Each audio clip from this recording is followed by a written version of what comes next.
Alright, Ma, I'm not sure how else to try to help you then except to make this little video. So, here's my Marco Polo app right there on the left.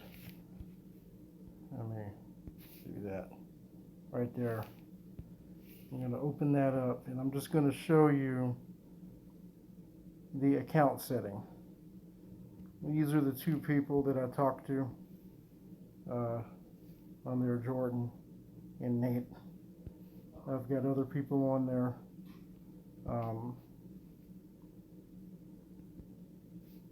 Like Al is on there. So most of the people that are showing on here are not active because they haven't responded to my invitation. Delaney, I was talking to him last night.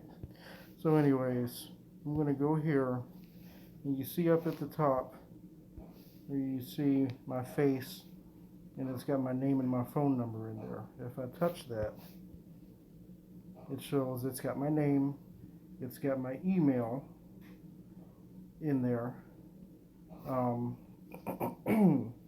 If I go here to where it says accounts, it's got my number in there. So you've got to have your phone number plugged into it for it to work. So the best thing I could tell you is to try to go to your account, or maybe it'll show you something here up at the top.